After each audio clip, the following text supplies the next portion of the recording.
শিক্ষা সংক্রান্ত আপডেটগুলো পেতে অবশ্যই চ্যানেলটিকে সাবস্ক্রাইব করুন এবং পাশে থাকা বেল আইকনটি ক্লিক করুন। নমস্কার, আপনি দেখছেন এডুটেক তন্ময় চ্যানেল।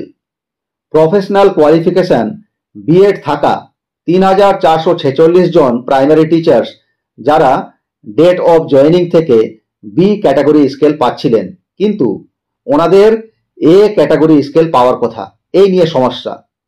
পিটিশনাররা এরপর আদালতের দ্বারস্থ হন।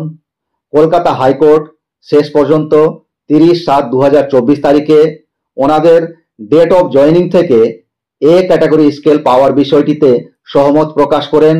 এই রায়ের উপর ভিত্তি করে ডিরেক্টরেট অফ স্কুল এডুকেশন থেকে এই নোটিফিকেশনটি প্রকাশিত হয়েছে। ডিরেক্টরেট অফ স্কুল এডুকেশন মূলত এই নোটিফিকেশনটি মুর্শিদাবাদ ডিস্ট্রিক্ট প্রাইমারি স্কুল কাউন্সিলের উদ্দেশ্যে জারি করেছেন।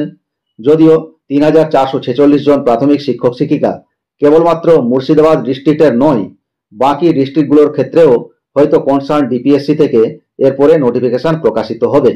এরপরে দেখুন, মুর্শিদাবাদ ডিপিএসসি থেকে সমস্ত সার্কেলের এসআইদের উদ্দেশ্যে অর্ডারটি জারি করা হয়েছে।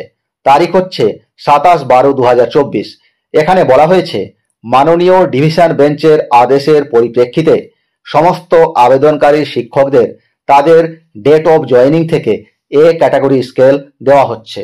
তাই সমস্ত আবেদনকারী শিক্ষকদের এরিয়ার স্যালারি বিল জরুরি ভিত্তিতে ডিপিএসসি অফিসে জমা দিন।